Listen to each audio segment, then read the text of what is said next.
Hello and welcome to the Rabyd Atheist. I'm Rabyd, a former pastor turned atheist, now a compassionate anti-theist. Welcome to my channel. Like and share this video. Join the Rabyd Nation, a nation of people dedicated to normalizing atheism and deconversion by hitting that subscribe button. And if you want to support the channel in a more tangible way, hit the join button and your membership options that lead to citizenship in the Rabyd Nation will be presented to you. Today I want to react to somebody that I got a comment for using Pascal's wager and putting it in these terms. If I am wrong as a theist, I've wasted my life. If you're wrong as an atheist, you've wasted your eternity. I think this fits in our running discussion against, for and against God. But I was also thinking on a video I saw, I think it was on Rationality Rules, where he was dealing with William Lane Craig and his time on Capturing Christianity.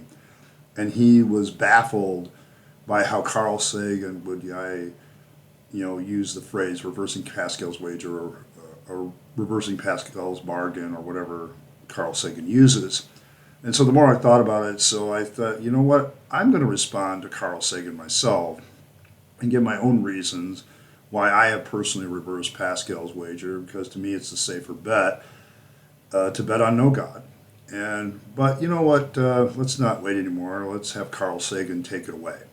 My question is, given all these demotions, what is your personal religion? Or is there any type of God to you? Like, is there a purpose, given that we're just sitting on this speck in the middle of this sea of stars?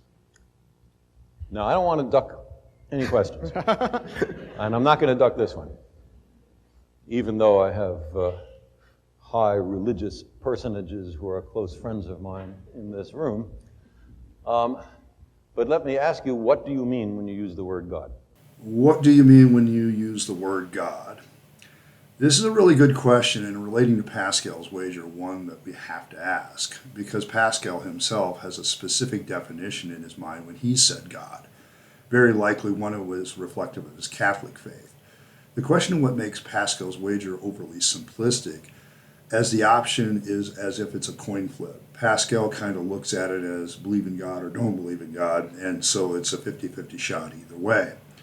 But the problem is, as Carl Sagan points out with this simple question, what do you mean by the word God, that it's not as simple as a coin flip. I think the better analogy is a roulette wheel, with every option for God and belief on it. Okay. In addition, the non-belief of God is on the wheel as well. But this question complicates the belief in God's side.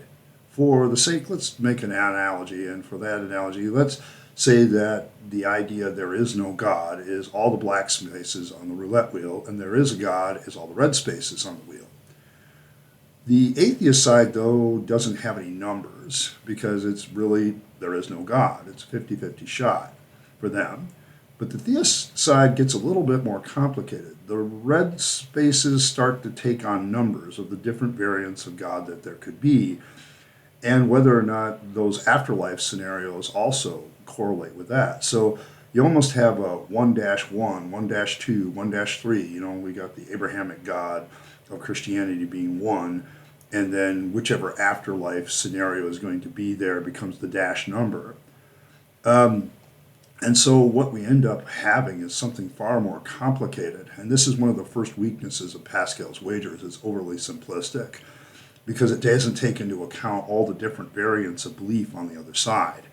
But we'll see more of this as we get farther into Carl's video, but let's let him continue.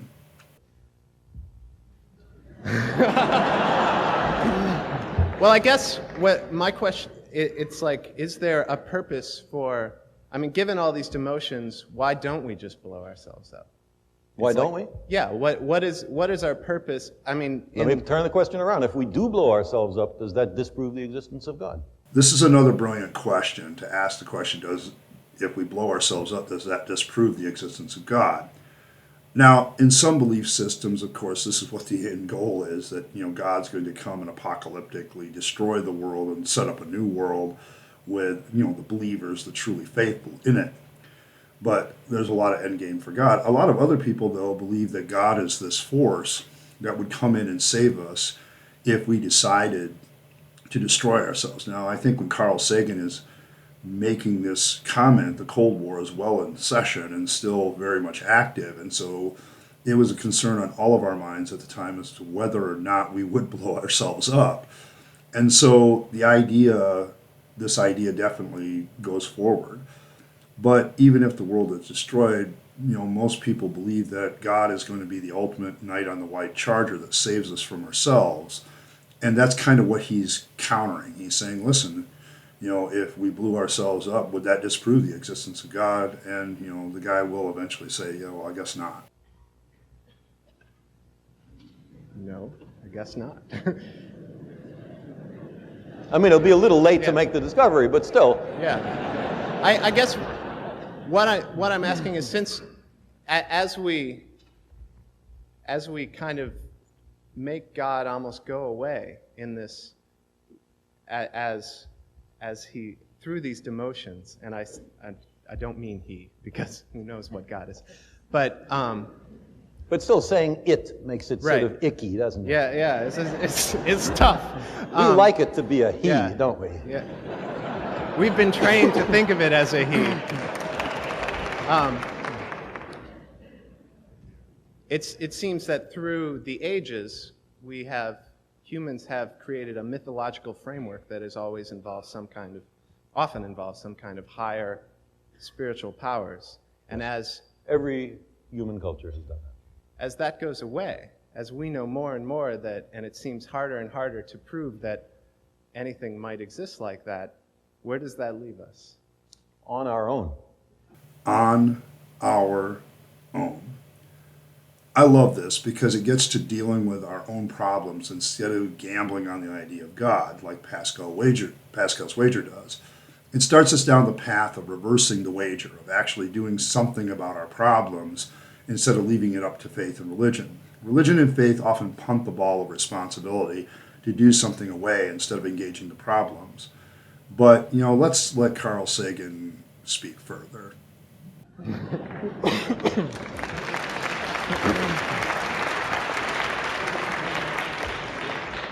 Which, to my mind, is much more responsible than hoping that someone will save us from ourselves so we don't have to make our best efforts to do it ourselves.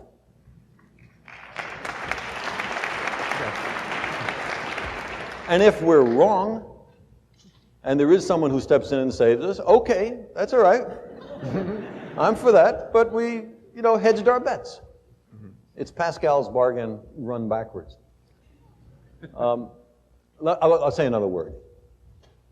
The word God covers an enormous range of different ideas, and you recognize that in the way you phrase the question.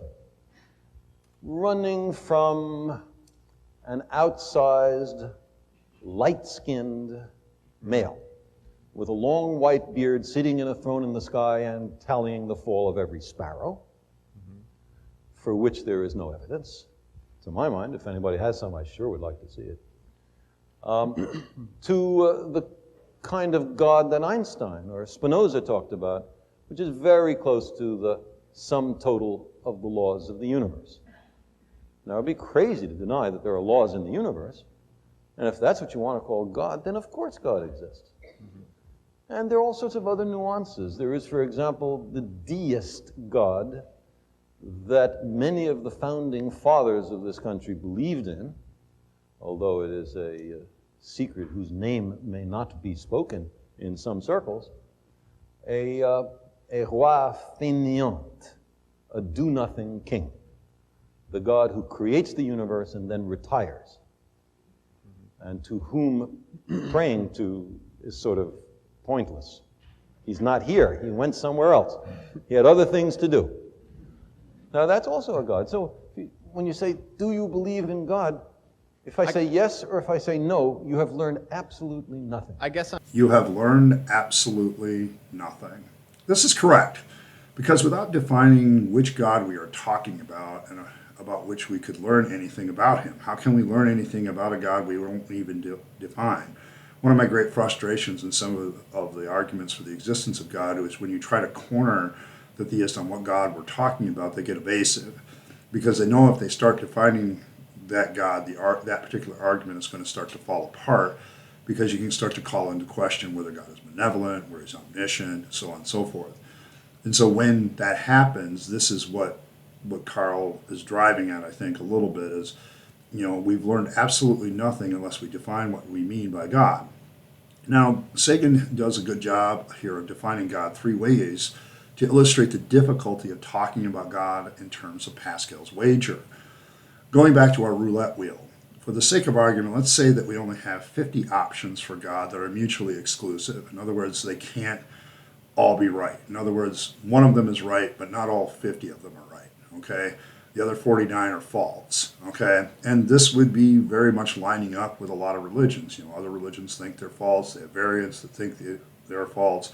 Within Christianity, you have people talking about the true Christianity. I get that all the time as an atheist. So if you'd only follow the true Christianity, you would still believe. And it's like you have all these variants of the true Christianity or whatever, and that's just in Christianity. I'm sure Islam is the same. I'm sure Hinduism, good Lord, what different variants that they have.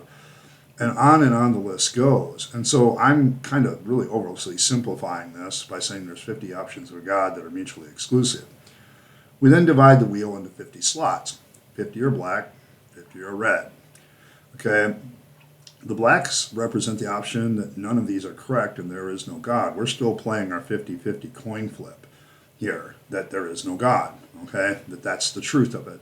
We don't see any evidence for him, or we take the hard stance of there is none, and so we have 50 slots in the wheel to all 50 of the black spaces that say that, okay, our 50-50 shot. The other 50 spaces are red, indicating that one of these individual 50 ideas of God and the afterlife could be. So what are the odds of the theist being right when only one option is possible out of the other 50 and 49 of them are wrong? 1%. While the atheist is still sitting on 50% of being right. Okay? So we all have that extra 49% of being wrong, of betting on the wrong God, but the atheist isn't doing that. So if I bet on black and it is right, I don't waste my life. That is correct. I'm glad that this person who made this comment acknowledged this. But given, okay, but if I bet on red, but I'm also wrong, I have also wasted my life and don't gain any eternity. I have a 99% chance of wasting my life at this point, either by being wrong or about God not existing, or being wrong about which God to bet on. Okay, so I have a 99% just in this simple example of what could happen. But let's be honest here. The number of gods that I'm asked to believe in, with their many variant afterlife scenarios, is legion. There are literally legions of red squares on that side of the table, while I'm still just betting on black. This improves my odds even more so of being right about there is no God. I still have the same 50-50 shot. But I also, if I bet on any one of these gods, there's a real high probability that I'm wrong. Given human ignorance, given human beings' penchant for making stuff up and using their imagination to create fiction, the fact is the side of the wheel that says there's some sort of God has so much potential to be wrong as well. So the chances of being wrong in doing a sort of realistic wager is very, very high. And when I think back onto Capturing Christianity with William Lane Craig reacting to Mr. Sagan, the fact that William Lane Craig could not understand this idea of reversing that, Pascal's wager being preferable, baffles me a little bit that he didn't understand what the guy was saying, but it doesn't surprise me. It's almost a willful ignorance, I think. He has already said that if there's a 1 in a million shot of it being true, we should go for it, which, by the way, never gets old. But for me, I definitely understand what Sagan is driving at, and so I'll bet on black, thanks. I have a 50% chance of being right, and if I am wrong, I have a pretty good chance of not wasting my life in the process anyway, even if I had bet on one of the squares on red. My odds of being right are so low if I'm a theist, okay, because you're betting on a very singular idea of God and afterlife to the exclusion of all the rest. And so you're not betting on a 50-50 shot. You're betting on a very small percentage of you being right. Carl's point here is brilliant, because even if we believe, do we really know that we can know anything about this God? Until we determine what we mean by God in asking this question, we'll never get anywhere, okay?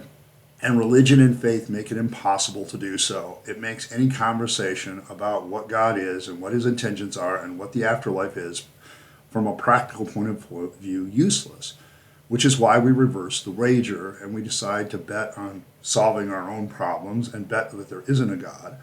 And if God does come along and save us, so much the better, but it doesn't change the fact that we are better off believing that he doesn't exist or believing that we can't really know, and then going forward with it and trying to better humanity. But let's let Carl finish up, and then we'll have some final thoughts on it. I'm asking you to define yours if you have one. But why would we use a word so ambiguous that means so many different things? It gives you freedom to What- define it as It you gives choose. you freedom to seem to agree with someone else with whom you do not agree. It covers over differences. It makes for social lubrication. But it is not an aid to truth, in my view. And therefore, I think we need much sharper language when we ask these questions. Sorry to take so long in answering this, but this is an important issue. Yeah, let's be honest. Religion is about social lubrication and utility. That's why different cultures have different religions. That's why religions tend to be very regional. It's all about the utility within that culture. And honestly, from my perspective as an anti-theist, you can still get that utility without the religion, okay? That anything good that comes out of religion can be done by something else. Religion is not necessity for it. And the problem with belief in God is he's right. It's all about agreeing with somebody that you really don't agree with. God is too nebulous and undefinable a term, which means even going to Pascal wagers means you are creating more probabilities and possibilities with each variant of God and each variant of the afterlife you come up with. And you could be wrong on every single idea of God every person on the planet has. In other words, we have as many variants of God in the afterlife as are human beings. Each variant gives a higher probability that you're going to be wrong, even if you believe in God. Unless you are going to fall on the ego trip about your particular God has to be true because you believe it is true in your own mind. Okay, from my perspective, that's just ego talking that I'm right about my faith. I have the true Christianity. I have the true Islamic faith. I have the true Hindu faith. I have the true whatever. And no, everybody else is wrong. That's your ego trip. And that doesn't really be helpful, okay, unless you're going to fall on that and say it's back to a 50-50 shot. Well, that's just you being incredulous and being prideful. That doesn't really prove anything. For me, the utility of not believing in God is far greater. There is no real complication for non-belief. I'm either right or wrong about God's existence. I have the 50-50 shot and the safer bet. I can also work, number two, I can also work with my fellow human beings taking full responsibility of our problems with no reservations or belief that some super figure is going to come and rush in and save us. We are not going to stop learning and researching till we find answers, and then stop just because we're not going to stop just because we feel that something is too hard to understand because we think it's, at that point, a mystery only God can understand or a mystery of God that we can never fathom. We don't do that. We keep pressing in and keep learning. For me, I bank on humanity as one and only place to find solutions to human problems. I bet on them.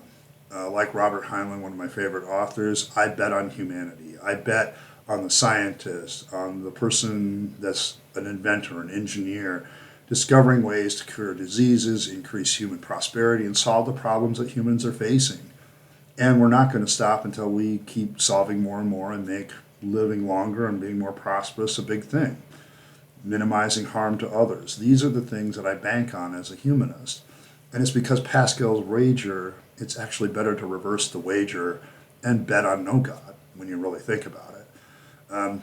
Anything else, in my opinion, is just kind of wishful thinking. It stalls human progress from doing these things. I'll bet on black even if I'm wrong because the utility is far greater and have a good chance of not wasting my life serving the wrong God or, serving God in general and him not existing. I have a far better chance of winning at life, and as far as eternity goes, there's no evidence for an eternity. And so why would I bet on something that has nothing but air, that doesn't really even, in my opinion, when it comes to life and the roulette wheel of life, even have a space on the wheel? Okay, until we define what God is, we're talking about, and what afterlife we're talking about, and whether or not these things are true, there's no reason to bet on an existence of God. It's better to bet on the existence of no God. Well, that's my thoughts. I thought I'd bring in Carl today, Carl Sagan, and bring my thoughts about Pascal's wager and why I've reversed the wager. And so as this running discussion on Thursday of the existence or non-existence of God continues, you guys are welcome to put whatever you want in the comments. I think this has been an interesting thing I've been thinking about. I've been thinking about this ever since I saw William Lane Craig on Capturing Christianity get totally stumped on why you would reverse the wager. And then I got this comment about either wasting my life or wasting my eternity. And I'm like, well, eternity hasn't been proven to exist, but let's play the game. And so we're standing here at the roulette wheel. I'm going to bet on black, and you can bet on whichever red multitude of squares that are there, particularly the one in your own head, that you believe is God. And we'll see who has a better chance of having the better wager. Because from my perspective, I'm going with the odds. I'm either going to be wrong about the existence of God, but even if I am, there's a pretty good chance I'm going to be wrong about which God we're talking about. So I have a real high probability of either being right, about a 50% chance of being right, which is better than your chance on any God you choose to put on the wheel. Or if I'm wrong, there's a good chance that 99.999% of theists are also wrong as well. You have a real small percentage of being right if you're betting on God. It's really small. And Pascal's wager actually benefits me one way or the other. And I'd rather live my life not trying to waste it and enjoying it instead of, pursuing some fantasy or whatever. And that's why Pascal's wager doesn't work for me. It's crapshoot, and the dice are loaded. And quite frankly, with all due respect, it's a better bet to not bet on God and be an atheist. It really is.